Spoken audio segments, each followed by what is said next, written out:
Chicken எடுத்தா ஒரு முறை இந்த மாதிரி சமைச்சு சாப்பிடுங்க. டேஸ்ட் சும்மா நாக்கிலேயே நிற்கும். அதுக்கப்புறம் எப்போ செஞ்சாலும் இதே மெத்தடில் தான் செய்வீங்க. அந்த அளவுக்கு ரொம்ப ரொம்ப டேஸ்ட்டாக இருக்கும். ரொம்ப சிம்பிளாக செய்யக்கூடிய ரொம்பவே டேஸ்டான இந்த ரெசிபியை எப்படி செய்யறதுன்னு பார்க்கலாம் வாங்க. அஸ்ஸலாமு அலைக்கும், வெல்கம் டு ஆஸ் தமிழ். நான் உங்க சாய்ரா ஆஷிக். இது செய்யறதுக்கு 3/4 கிலோ சிக்கன் வாங்கியிருக்கேன். ஃபுல்லாகவே லெக் பீஸாக வாங்கிட்டு வந்திருக்கேன். இப்போ ஒரு கடாயில் 2 டேபிள் ஸ்பூன் அளவுக்கு எண்ணெய் சேர்த்துக்கலாம். கூடவே நம்ம எடுத்து வச்சிருக்க இந்த லெக் பீஸ் சிக்கன் இருக்கு இல்லையா, அதையும் இது கூட சேர்த்துக்கலாம். நீங்கள் நார்மலாக சிக்கன் வாங்கினாலும் பரவாயில்ல, அல்லது இந்த மாதிரி லெக் பீஸாக வாங்கினாலும் பரவாயில்ல. இதை அப்படியே இந்த மாதிரி எண்ணெயில் சேர்த்துட்டு கொஞ்ச நேரத்துக்கு இதை நல்லா வதக்கி விட போகிறோம். ஒரு 3 நிமிஷம் போல் இதை நல்லா வதக்கி விடணும். இதுலேயே லைட்டாக இது குக்காக ஆரம்பிச்சிடும். சிக்கன் சமைக்கும் போது துளி கூட நம்ம தண்ணி சேர்க்கணுன்ற அவசியமே இல்லைங்க. அந்த அளவுக்கு சிக்கன் நல்லா தண்ணி விடும். அதே மாதிரியே ரொம்ப சீக்கிரத்தில் குக் ஆகிடும். இப்போ இந்த மாதிரி எல்லா பக்கமும் நல்லா எண்ணெயில் படுற மாதிரி இந்த மாதிரி நல்லா சுற்றி விட்டு வதக்கி விட்டுக்கோங்க. உங்கள் வீட்டில் கொஞ்சம் பேர் தான் இருக்கீங்க அப்படின்னு சொன்னால் இந்த மாதிரி லெக் பீஸாக வாங்கி செஞ்சுக்கலாம். சாப்பிட்றதுக்கும் நல்லா டேஸ்ட்டாக இருக்கும், பார்க்குறதுக்கும் ரொம்ப சூப்பராக இருக்கும். எல்லாருக்கும் ஒன்று சர்வ் பண்ணுறதுக்கு கரெக்டாக இருக்கும்.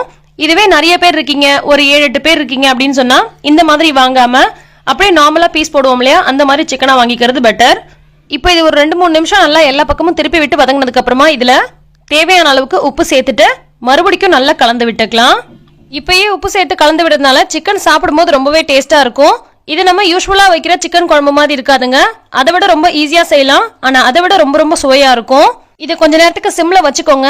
இது ஒரு 5 நிமிஷத்துக்கு சிம்மில் வதங்கிட்டு இருக்கட்டும். அதுக்குள்ளே நம்ம இதுக்கு தேவையான மசாலாவை ரெடி பண்ணிக்கலாம். ஃபர்ஸ்ட் ஒரு மிக்சர் ஜாரில் 3 வெங்காயம் 3 தக்காளி கட் பண்ணி சேர்த்துருக்கேன். கூடவே ஒரே ஒரு பச்சை மிளகாயை இந்த மாதிரி உடச்சி விட்டு சேர்த்துக்கலாம். இதை மிக்சியில் நல்லா அரைச்சி எடுத்துக்கலாம். இப்போ நம்ம செய்கிற மாதிரி அரைச்சி விட்டும் செய்யலாம், அதே மாதிரி நல்லா பொடியாக கட் பண்ணி வதக்கி விட்டும் செய்யலாம். அரைச்சி விட்டு செய்யும் போது ஒரு விதமான சுவையிலையும், வதக்கி விட்டு செய்யும் போது ஒரு விதமான சுவையிலையும் இருக்கும். ரெண்டுமே ரொம்ப ரொம்ப டேஸ்ட்டாக இருக்கும்.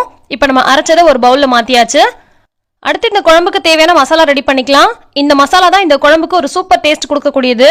ஒரு 8 வரமிளகா போல் மிக்சர் ஜாரில் சேர்த்துருக்கேன். நான் ஏற்கனவே அரைச்சேன் இல்லையா, அதே மிக்சர் ஜாரில் சேர்த்துருக்கேன். அடுத்தது இது கூட 2 டேபிள் ஸ்பூன் அளவுக்கு மல்லி சேர்த்துருக்கேன். கூடவே 1/2 டேபிள் ஸ்பூன் அளவுக்கு சீரகம், 1/2 டேபிள் ஸ்பூன் அளவுக்கு பெருஞ்சீரகம் சேர்த்துக்கலாம். கூடவே 1/2 டேபிள் ஸ்பூன் அளவுக்கு மிளகு சேர்த்துக்கலாம். இதெல்லாம் நம்ம பொடியை அரைச்சி வச்சிருந்தாலும் இந்த மாதிரி ஃப்ரெஷ்ஷாக செஞ்சு சேர்க்கும் போது தான் ரொம்பவே சூப்பராக இருக்கும். அடுத்து ஒரு துண்டு பட்டை, கூடவே ஒரு 4-5 கிராம்பு சேர்த்துக்கிறேன். அடுத்து இது கூட 2 டேபிள் ஸ்பூன் அளவுக்கு இஞ்சி பூண்டு விழுது சேர்த்துக்கலாம். நான் இன்னைக்கு 3/4 கிலோ அளவுக்கு கறி எடுத்திருக்கேன்.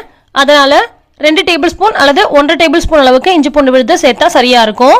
லாஸ்ட்டாக இது கூட 2 டேபிள் ஸ்பூன் அளவுக்கு தேங்காய் துருவல் சேர்த்துக்கலாம். ஃப்ரெஷ்ஷாக இருந்தாலும் பரவாயில்ல, கடையில் வாங்கினது ரெண்டுத்தில் எதுவாக இருந்தாலும் சேர்த்துக்கோங்க. தேங்காய் துருவல் சேர்க்காமலும் செய்யலாம், ஆனால் தேங்காய் துருவல் சேர்த்து செய்யும் போது டேஸ்ட் ரொம்பவே அல்டிமேட்டாக இருக்கும். இது எல்லாத்தையும் சேர்த்துட்டு லைட்டாக